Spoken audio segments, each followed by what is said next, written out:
Mga katambay, mga kabayan, kamusta po? Si Kamanong po, nagbabalik naman po muli para po magkomento po sa inyo dito po sa Tambay Makabayan. Magandang umaga po muna sa inyo, tanghali, hapon, gabi at madaling araw po sa atin lahat. Sana po nasa maayos po tayong kalagayan mga kababayan. Umpisa na po natin, magkomentohan na po tayo mga tambay. Ito po, komentuhan po natin mga tambay, ito pong balita mga kababayan na ito pong si Executive Secretary Bersamin mga tambay ay umaapila po dito po sa paglabas daw po ng mga SALN kasama po ang mga gabinete. Ang mga gabinete ng Malacanang ay baka daw po, sabi niya, baka daw po manganib ang buhay daw po nila o seguridad nila pag daw po ito ay sinapubliko.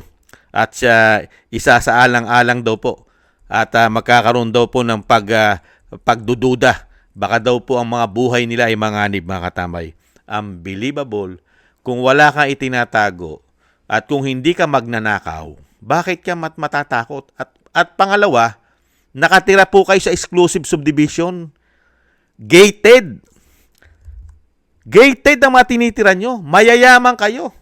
Hindi po kayo nakatira sa mga pangkaraniwan lang barangay na katulad namin. Na open. Kahit sino pwede pumasok. Samantalang kayo, puro sa exclusive. Di po ba? Sa napakagandang subdivision sa ating bansa. Mga kabayan, gwardyado! Bakit kayo natatakot? Hindi ba kayo magnanakaw?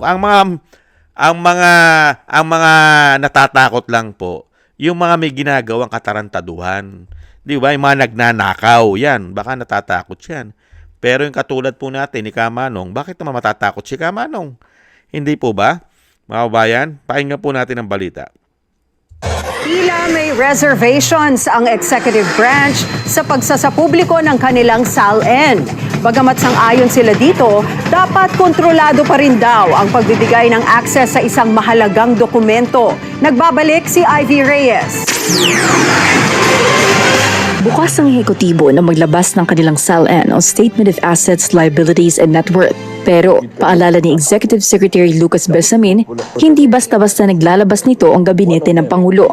Kasi delikado rin ang buhay ng mga yan eh. Kung malaman mo kung saan ilan ang anak ko, ilan ang anak, ilan ang bahay niya, ibang address, madali mong puntahan, madali mong which we did not like to happen. Una nang sinabi ni Ombudsman Boying Remulla na sa pag-release ng SALN, i-redact naman daw ang mga sensitibong impormasyon tulad ng address at mga bagay na maaaring mag-compromise sa privacy at safety ng isang opisyal. Ganito rin ang ginawa ng ilang mga opisyal na nauna nang maglabas ng kanilang mga SALN. Matatanda ang sinabi ng Malacanang kahapon na nakatakdang magpulong ang cabinet secretaries ngayong araw kaugnay ng issue. Pero nilinaw ni Bersamin na informal meeting ito at nakadepende pa rin sa gabinete kung ilalabas nila ang kanilang SALN. Pagdidiin ni Bersamin, wala namang kahit anong pagde-deny ng access sa executive. Pero dapat daw, kontrolado ito. Sensitibong mga impormasyon daw kasi ang nasa SALN ng isang public official na madaling magagamit ng mga kritiko. You do not ever forget that cabinet secretaries are the alter egos of the president. They are entitled to a level of security and privacy. Wala namang problema kung legitimate yung rason, and we are satisfied that it is for a legitimate reason that the SALN is required to be accessed. Bibigay namin yan with certain reductions. No? That's normally what is done. Nang matanong kung ano ba ang katanggap-tanggap na rason para mag-request ang publiko ng SALN ng isang sitting official, tila napunta sa media ang usapan. There is a pending case, no? I-request ng ombudsman or whoever is handling that case. And we consider the request as legitimate, if it is legitimate at all, na it will be used only for that purpose. Kasi karamihan na nagtatanong, yung mga outlets, media outlets, we do not know why they would require. Huh? Tama yun. Pakinggan nyo si Executive Secretary Bersamin. Delikado sila. Manganganib ang buhay nila, ang pamilya nila. Malalaman kung ilan ang anak nila. O, di ba? Ilan ang bahay nila. Ilan ang kabit nila. Umano. Di ba? Napakaraming ari-arian. At ewan ko ba, mga tama, anong klaseng bansa meron tayo? Pagka kasi ganyan po yun pag may iniiwasan ka, di ba, maraming dahilan. Pagka ayaw, maraming dahilan. Di ba? Pagka gusto, di ba? Pagka gusto mo, walang dahilan. Kung wala ka naman tinatago. Di ba? Siyempre, ito si Executive Bersamin, meron din po issue ito, umano, na nadideliveran din daw po ito, umano, at nangungumisyon daw din ito, umano, sa mga maanumalyang korupsyon. Hindi kaya? Ibang klase ng mga tambay. Nakapagtataka, itong mga powerful, ubod na ng powerful, sila pa ngayon na nakaupo. Kontrolado nila lahat. Pati ang men in uniform, nasa kanila, mga tambay. Gwardyado sila. At sa katotohanan po, real talk, itong mga tao na ito po mga gabinete na ito, mga politiko, di po ba? Protektado po yan. May mga security lahat yan. Hindi naman po katulad natin. Mas delikado nga tayo Hindi mo nga madikitan ng mga tao na yan. Seguridad. Napakarami po mga security niyan. Hindi po maglalabasan yan na walang security ang mga tao na yan. Hindi po ba? May mga convoy pa yan. Convoy. Hindi po ba? Lalo-lalo yung mga anak niyan, mga asawa niyan. Baka nga pati mga kabit niyan, umano. Baka may security rin Hindi kaya? Tapos sasabihin mo, magiging delikado ang sitwasyon. Baka manganib ang ilalabas ng mga salin nyo. Una-una, pwede nyo nang gawa ng paraan yan Di ba? Dahil karamihan naman po na magnanakaw sa ating bansa, wala naman po ang kayamanan dito sa ating bansa. Di ba? Dinadala nila sa ibang bansa. Karamihan po na magnanakaw. At karamihan po ng magnanakaw din ay nakatago lang po sa mga vault nila umano. Ayon po yan kay Mayor Magalong. Hindi po ba? At ngayon, bakit ka naman matatakot na manganib ang mga buhay nyo? O seguridad nyo? O security nyo? Bakit kayo matatakot? Di ba napakaganda ng paglilingkod nyo sa amin? Di ba? Napakaganda. Payapang-payapa ang Pilipinas nung kayo ang pumasok. Nung kayo ang naglingkod, ang inyong gabinete, ang inyong pangulo, di ba naging mapayapa lahat? Maayos na maayos ang bansa. Lalo-lalo sa mga kriminal, sa mga terorista, sa mga makakaliwang grupo, sa mga addictus, sa mga pulburon lord, sa mga smuggler. Di ba? Inayos nyo nga ang bansa namin Kaya nga mapayapa, walang kaguluhan. Bakit kayo matatakot? Maganda ginawa nyo sa bansang Pilipinas. Ginawa nyo maayos. Walang korupsyon. Mapayapa. Hindi po ba? Bakit kayo matatakot sa seguridad? Magaling kayong manungkulan. Magagaling kayong manungkulan. Di ba? Huwag kayong matakot. Salin lang yan. Kihuhusay nyo nga maglingkod sa amin. Hindi po ba? Napakarami niyong proteksyon. Kaming mga nagpapasweldo sa inyo, walang proteksyon kami. Hindi niyo ba napapansin yon? Tayo ang nagpapasweldo sa kanila, diyan sa mga executive secretary, sa mga gabinete, sa pangulo, sa lahat ng mga empleyado ng gobyerno. Politiko, tayo nagpapasweldo. Pero sila, protektado sila lahat.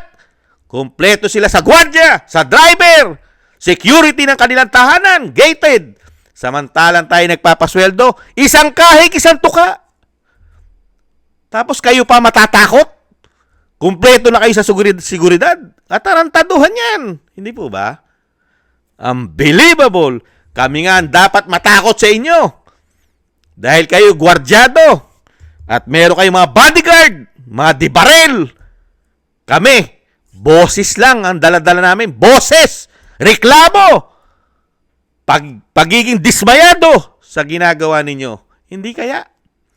Mga kabayan, yan po ang malungkot na nangyayari sa ating bansa. Parang inaamin na po nila na napakapalpak at napakarami nilang ginawang kasalanan sa atin at natatakot po sila. Hindi kaya? Mukhang inaamin na po nila sa mga sarili nila na nagdidelikado sila dahil sa galit ng taong bayan ngayon sa ginawa nilang malawakang korupsyon na halos lahat po ngayon ay nakikinabang yata. Pati mga gabinete. Hindi kaya Secretary Bersamin? Na halos lahat ngayon nakikinabang magmula sa taas.